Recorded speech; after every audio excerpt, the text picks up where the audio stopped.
wabarakatuh. Halo anak-anak, apa kabar kalian hari ini? Mudah-mudahan kalian semua dalam keadaan sehat walafiat. Alhamdulillah kita berjumpa kembali dalam pembelajaran tematik. Hari ini kita belajar tentang cara menyajikan gagasan pokok dan gagasan pendukung dalam bentuk tabel dan tempat-tempat ibadah agama yang ada di Indonesia. Pada pertemuan sebelumnya, kita sudah mempelajari berbagai macam keragaman yang ada di Indonesia.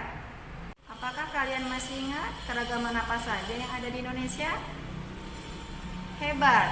Ya, salah satunya adalah keragaman agama, rumah adat, pakaian daerah, dan lain sebagainya. Nah, anak-anak, keragaman tidak hanya terdapat di lingkungan masyarakat, tetapi bisa juga terjadi di lingkungan sekolah. Untuk itu kita tetap harus bekerja sama. Nah, salah satu contoh kerjasama dalam keragaman yang ada di sekolah yaitu dengan mengadakan gelar budaya di sekolah. Seperti contoh bacaan berikut ini.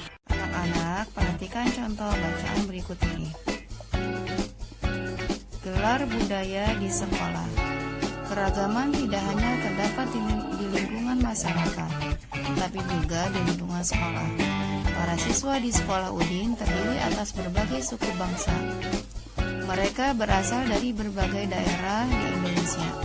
Ada siswa yang berasal dari Sumatera, ada siswa yang berasal dari Jawa, ada siswa yang berasal dari Kalimantan, Sulawesi, Nusa Tenggara, Papua, dan sebagainya. Setiap daerah memiliki budaya masing-masing. Sekolah sering mengadakan gelar budaya untuk memperkenalkan kekayaan budaya Indonesia kepada para siswa. Misalnya gelar pakaian daerah, gelar makanan tradisional, dan gelar musik tradisional. Pada saat gelar pakaian daerah, para siswa menggunakan pakaian daerah ke sekolah. Pada saat gelar makanan tradisional, para siswa membawa contoh makanan tradisional ke sekolah. Pada saat gelar musik tradisional, para siswa mengadakan pertunjukan musik tradisional. Anak-anak, dalam bacaan gelar budaya tersebut, terdapat berapa paragraf ya? Ya, hebat.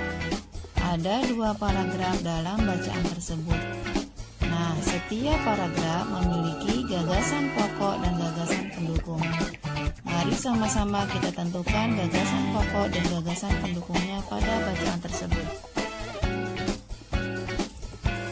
Anak-anak, sebelum kita tentukan gagasan pokok, marilah sama-sama terlebih dahulu kita tentukan kalimat utama. Apakah kalian masih ingat kalimat utama pada paragraf biasanya terletak di mana? Hebat! Kalimat utama biasanya terletak di awal atau di akhir kalimat. Coba kalian tentukan kalimat utama pada paragraf pertama.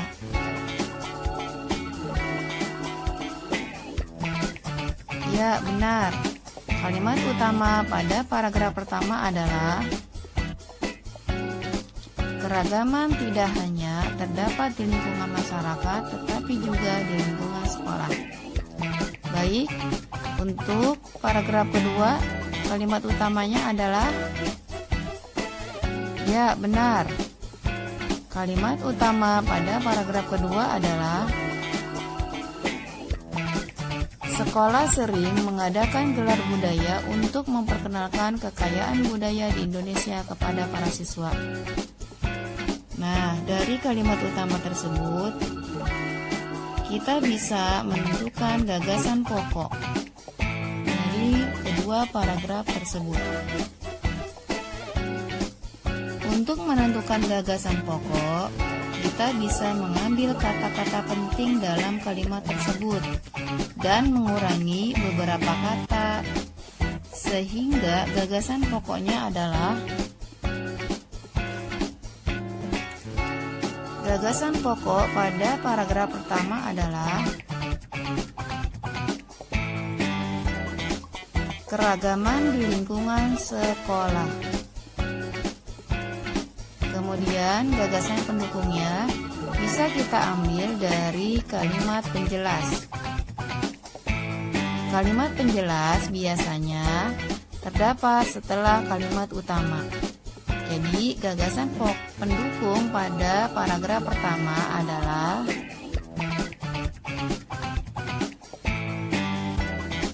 para siswa berasal dari berbagai suku bangsa. Macam-macam daerah asal siswa di sekolah Udin. Setiap daerah memiliki budaya khas. Coba kalian tentukan gagasan pokok dari paragraf kedua. Bagus. Gagasan pokok dari paragraf kedua adalah, kita ambil dari kalimat utama.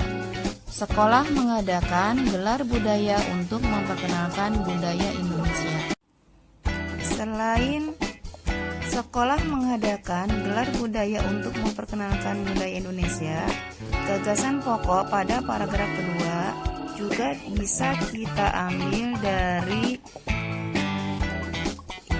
ringkasan isi dari paragraf kedua, yaitu gelar budaya di sekolah Udin. Nah, untuk gagasan pendukungnya adalah macam-macam gelar budaya dan penampilan saat gelar budaya. Baiklah anak-anak, setelah kita menentukan gagasan pokok dan gagasan pendukung dalam setiap paragraf, gagasan pokok dan gagasan pendukung bisa kita sajikan dalam bentuk tabel seperti ini. Sudah paham semuanya? Anak-anakku sekalian, dari bacaan gelar budaya di sekolah tadi, kita bisa mengetahui berbagai macam suku bangsa yang ada di Indonesia dan asal daerahnya, serta kebudayaan daerah tersebut. Nah, selain suku bangsa, di Indonesia juga terdapat keragaman agama. Ayo, siapa yang masih ingat ada berapa agama yang diakui di Indonesia? Hebat, ada 6 agama yang diakui di Indonesia. Yang pertama, agama Islam, Kristen Katolik, Kristen Protestan, Hindu, Buddha, dan Konghucu. Nah, apakah kalian sudah tahu tempat ibadah dari agama tersebut? Mari kita simak video berikut ini. Anak-anak, perhatikan tempat ibadah agama yang ada di Indonesia berikut ini. Yang pertama, masjid tempat ibadah umat Islam. Yang kedua, gereja tempat ibadah umat Kristen. Kemudian, gereja Katolik tempat ibadah umat Kristen Katolik. Pura tempat ibadah umat Hindu. Wihara tempat ibadah umat Buddha. Dan kelenteng tempat ibadah umat Konghucu. Nah, sekian pembelajaran dari Miss. Mudah-mudahan kalian dapat pahami. Dan untuk latihan kalian, kerjakan halaman 63 buku tematik 4A. Dan jangan lupa dikirim ke WhatsApp masing-masing ya. Kurang lebihnya mohon maaf. Assalamualaikum warahmatullahi wabarakatuh.